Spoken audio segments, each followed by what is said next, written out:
The Susan Brender Show is a radio show online broadcasted on YouTube across the United States and globally. The show features guests who speak about health, spirituality, entertainment, and a host of subjects to enlighten people across the nation. Listen to the show that empowers women and men alike and highlights those who have made a difference. I'm Susan Brender, and this is the Susan Brender Show. Today, I have on my show a very interesting man by the name of Russell Vann. Now, Russell was born in the South Bronx in the late 60s to a drug-addicted mother who didn't know who his father was, and into a world that didn't want him.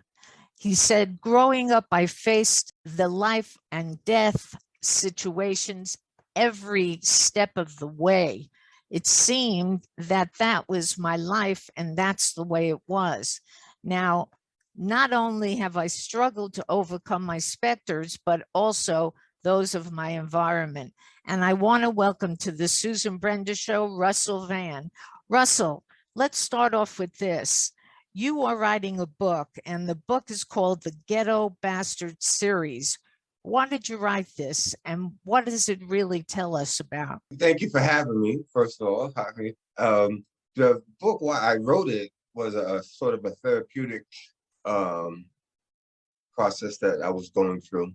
What I want the book to underline and bring out is that people of the ghetto are human, that we live, we love, we laugh, we have ups, we have downs, we try to make it and get ahead just like anybody else in the world. And unfortunately, we have these narratives on television and music and different cultures that portray people that live in the ghettos as subhuman in some way. We get so used to hearing about gunshots, as for instance in Chicago, the murder rate, and Compton, the murder rate, things like that, that it had become a statistic and not just an event that was a traumatic event that people were being shot and died out there. And anytime you see movies or you're hearing about the music is glorifying the violence, and the movies are portraying it like it's a real, should I say, crap hole. Mm-hmm. So I wanted to bring a human face to the ghetto because I believe, because I come from the ghetto, that, we are human beings. We're not just statistics. Yeah. We live in a time where there's critical race theory and all of these different things that people talk about, the African Americans. Now, you were born in a real ghetto and you got through it. I mean, look at you now. You're writing books, you're doing all kinds of speaking. And why did they say this? Why did they say these things about Blacks? Now, I'm curious to know, when you hear about critical race theory, how you feel about it. I feel, well, let's take out what I feel, because what I feel is irrelevant. Because when I say I feel about any particular subject, I'm interjecting my personal views. Now, when it comes to critical race theory or even Roe v. Wade, no matter what side I feel or how I feel about the subject, there's always going to be someone who feels opposite of it. And just because someone feels opposite of what I'm trying to say doesn't mean that their feelings have to be dismissed. So I feel that all these subjects, the critical race theory, Roe v. Wade, like, there's a form and there's a point to be made for some people, and some people are very passionate about it. But I think anybody's opinion, when voicing it, has to take others' opinions into consideration also, because no matter what, there's going to be some type of clash in what we're saying. Yeah. The guy who did the shooting in Chicago was a white man, and they knew that he was crazy. I mean, there's no doubt about it. His parents knew he was crazy. The community knew he was crazy. And yet he was able to buy a gun. Now, it's said that most of the people who commit crimes are Black. When you hear people say that, what's your answer to that? Well, people can say anything they want. I mean, that's America, isn't it? But what are the statistics and what are the facts? Now, I don't have those numbers off the top of my head to dispute or confirm them. But what I will say is Black people only make up, what, 10% of this country. Yeah, that's right. So, and we're talking about what, 320, and I don't even know about the illegal immigrants and stuff. So let's give it a rough round number of about 350 million people. So if there's only 35 million Blacks, you can't tell me all of them are committing crimes. You know what I mean? They're still only 10% of the country. But I still think that's just a narrative I think people put out there to divide us in general and support whatever narrative that they're trying to push forward. Yeah. So you have an audience for your book, I'm sure. And I'm just curious who's your target audience, because there are whites and there are Blacks who can learn a lot about what you're saying. So who's your target audience? So my target audience is everybody, because I want to humanize the people from the ghetto. And contrary to what some people might believe, people from the ghetto are not prejudiced, they're not racist. A lot of times, and this is just through ignorance to the point of not knowing, sometimes white people feel that people in the ghetto hate them. That's because they see on TV or they see in the movies, there's always that scene where the white person's car breaks down in the ghetto and a gang of Black people will come up to the car and, extort him for money and want to steal his car. Tell me you haven't seen a movie that there's not a scene like that. You know what I mean? So if you don't grow up in the ghetto and you're white and you just happen to be driving through the ghetto, in the back of your mind subconsciously, since this seed has been planted through the media and different, viewpoints, that this could happen to you, you scared to death if you got to drive through the ghetto. So that's not the way it is. I'm not just saying it can't happen, but it can happen whether you're Black, white, purple, yellow, or green. If the criminal's gonna rob you, he's not looking at you saying white person. He's looking at you saying victim, prey. Because a predator is a predator no matter what color they are. It's so interesting that you mentioned the idea of a predator. We lived through a time where there is so many killings and so many different things that are happening to people that it's really horrendous. And when you go into the schools, isn't it sort of your obligation, if you will, Russell, to teach kids that everybody is human and everybody can do whatever they want, but some of the things they do is wrong. So teach them wrong from right. Isn't that something that's a responsibility for a writer like yourself? Well, absolutely. I mean, when you're speaking, well, we have to speak because I'm a writer, but mine is a positive. I mean, it has negative things in it because I come from a negative environment. So you're going to have to, go through the fire. So, of course, my writing has some negative points to it, only because that, it has to be expressed. People have to know where I'm coming from. But you want to teach everyone to do the best that they can. Now, you want to teach the real world. And in the perfect world, everyone does the right thing. Everyone does what they're supposed to do. Everyone treats their fellow man or woman with the respect that they want to be treated with. That's in the perfect world. But in the real world, it's not like that. In the real world, people are opposite of you. People are just evil, sometimes just in their heart, and sometimes it doesn't have to do, because we can say, you just mentioned about the mental health thing. We can say that guy who got up on that roof and shot those people up in Highland Park was crazy. We can say that, or we can say he was evil, because the man was calculating.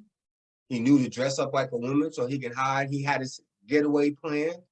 He knew what he was doing. He knew unloaded and reloaded the magazine. So we have to sit back and say, now, what is crazy? What are we describing as crazy and calculating? Because to me, now this is my opinion, if anyone who kills anyone else, and it's not in the way of self-defense but in preservation of your life or the preservation of the life of someone else, you crazy. Okay? Yes. That's my opinion. And but now, other people might disagree with that. Well, if he assaulted my wife, or he assaulted my kids, or he molested my daughter, and he did this, other people have their little level of where they justify when it's all right to kill somebody. So then are we going to describe them as crazy? So in my mind, in a different line of work that I've been in, I know that there's crazy and I know that there's evil. Yeah. That answers your question. It sure does. Now, what have you learned writing your books? Because as you wrote the book, I'm sure that things popped into your head and you put it down in paper. So what are you doing? Why did you do the book? The book was therapy because a lot of things that affect your life in the present are rooted in the past. And you have to be able to analyze what triggered whatever, because a lot of us are, a friend of mine told me, undiagnosed PTSD incident, because that PTSD only came up recently in the last few years as being something that was legit, that people really needed to be treated for, something that needed to be paid attention to. So a lot of times it was just pushed to the side by society. So now, as you become older, I realized that was an issue, and it was an outlet that I needed to have, and my writing became my outlet. And the one thing about writing, when you write a book, and I have 3, if you don't know that, Ghetto Bastard 1, Ghetto Bastard 2, and Ghetto Bastard Life After Death. I have 3 books right now on there. What happens with the books is that it's down on paper. Now it's not just a thought. It's there. It's not going to go away. So I can see it, I can read it myself. And what happens is that knowledge, that information, my analytical self can look at my past and say, okay, because when I was in my 20s, I might look at a situation when I was a teenager and thought a different way. But each year, those little 10 years that go on in my 30s and my 40s and now in my 50s, as I mature and I grow more wisdom, I look at things differently. Right. When you say you look at things differently, what is the difference between how you feel today and how you felt when you were younger? Oh my, tell me who doesn't say this, I know it's an old cliche. If I had the mind that I have now, when I was a teenager, I'd be a millionaire. I would not have a lot of drama that's in my life. I'd have that house and picket fence, and it'd be peaches and cream. We all think that, but that would be my one thing. I would just say, I wish I had the mind now. Yeah. As a teenager. It makes the most sense, because when you have teenagers that really listen to the news or follow the news in any way, you realize that they really don't know enough to really make decisions.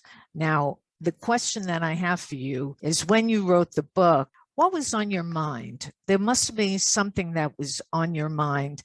You mentioned PTSD. Did you have it? I still have it. Well, I was angry. I had just had a recent betrayal. And it was something regarding the book in its essence, in the seeding stage of the book. I had a trust, and I trusted someone else to write it for me, actually. And that didn't fall through. And then I said to myself, I can do this myself. And when I started doing it myself, it came out even better than I would imagine if I had someone else had done it. Yeah. Russell, if you went back into the ghetto and you talked to people, all different ages, doesn't matter, then what would you tell them about why you were able to get out of the ghetto in many ways? And I'm talking about psychologically. What would you tell them? Could they get out of the ghetto psychologically or, physically? It doesn't matter, but they can, and give them hope hope is number one. Are you able to give people hope, and in your books or just in general? Okay, so thank you. That's a great question. And I don't want to sound abrupt, but I'm going to speak the truth and facts. Okay, let's throw hope out the window because hope doesn't have anything to do with it. We have to look and we have to do like society does anything. We have to speak to the children, and we have to start them out at an early age, in a sense, indoctrinate them. Because if you know anything about the ghetto, which people don't, because they don't know about it, it becomes generational. So if my generation is teaching the next generation that it's all right to have a bunch of kids and get on welfare and get free money and live in the projects where you only got to pay, well, I ain't got to pay nothing, I only got to pay $30 a month rent.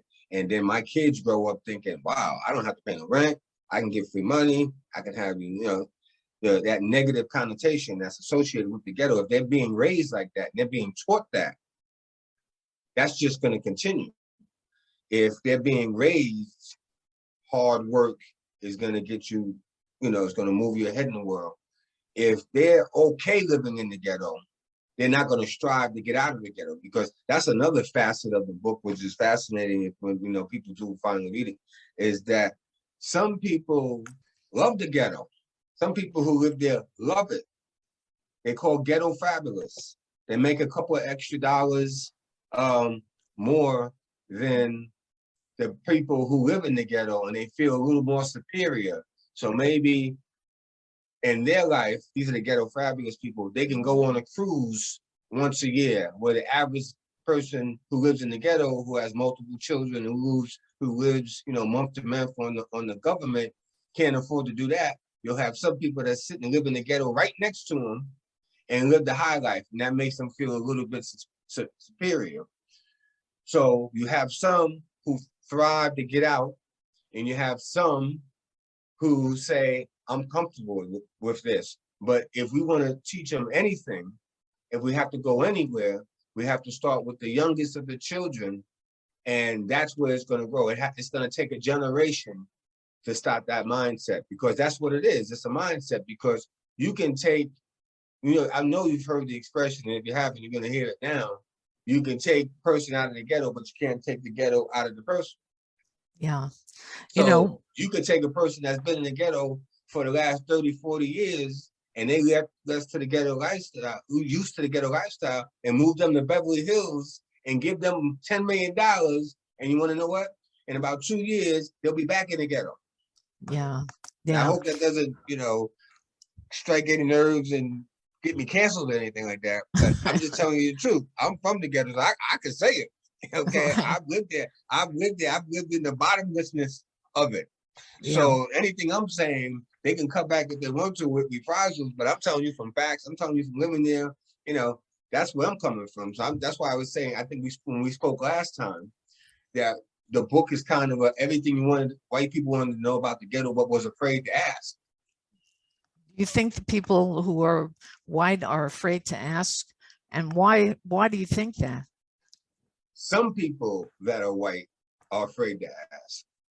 And I think that because when today's society, sometimes people are so quick to get offended instead of, enlighten people, instead of being offended. If they're offended, why? Because a lot of times people are curious about a different lifestyle, a different culture. It's not that they're being offensive, but in this narrative that the media and everybody tries to portray, everybody has to be offended and mad at each other. It's just like the LBGQT, whatever. I really don't know all the letters, but I would be curious if I asked a question, because I don't know exactly what's going on there. I don't know what all of the letters stand for. I don't, so for me to ask about it would not make me homophobic or anti, the pride. It just makes me curious, because if anything, I believe everybody has a right to do whatever they want to do, as long as it's not intruding on my lifestyle. Yeah. I like the idea that you say that you're very curious, because curiosity really teaches people quite a lot, no question about it. And the problem with our society today is that people listen to the news, and the news that they get is always so, it's so ridiculous and so sad that it's very hard to teach them what is really something that they can depend on and something that they can have. So let's talk about the book again. The book that you're writing right now, what does it look like? Well, the book I'm writing now is called Ghetto Bastard for the American Dream. And this book, well, it brings all, it speaks about escaping the ghetto, and now one suffering the scars of the ghetto, but yet still going for that American dream. And that American dream, I believe, in my perspective, the American dream is doing better than your parents. And since I didn't have any parents, it wasn't great. You know, there wasn't a high bar level there. But, you know, the house, the white picket fence, you know, the wife and 1 kid, and financial freedom, and just the family being loved, the family unit. That was my family, my dream. And the American dream that this book I'm writing now, Ghetto Bastard 4, brings that all full circle. What do you consider happiness, Russell? Well, first and foremost, my relationship with God. And second and foremost is my health. And third is my relationship with my wife, because with those three things are not aligned, nothing else matters. Yeah. Does your family support what you're doing, Russell? They support it as long as, they do support it, but you have to be careful because these are memoirs. So they speak of the past, and sometimes they may be sensitive to the things that are revealed. So you have to be careful with that. But for the most part, yes, they do support it. Yeah. And what does the book reveal? Just give me one thing that you could tell us about. Reveal as far as what? Well, what does it say that people should, number one, really listen to? Because needless to say, you have a lot of ideas and a lot of really, things that you should be proud of. So I'm just curious what they should believe as a number one thing in their lives. Say what you mean what you say.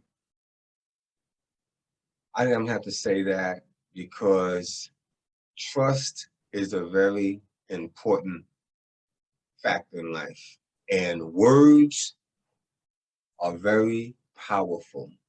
So don't just spit things out. Say what you mean, and there's ways to say things, and be a person of your word. If I want to round out anything in life in these books, I would say that, because a lot of times misspoken words do a whole lot of damage.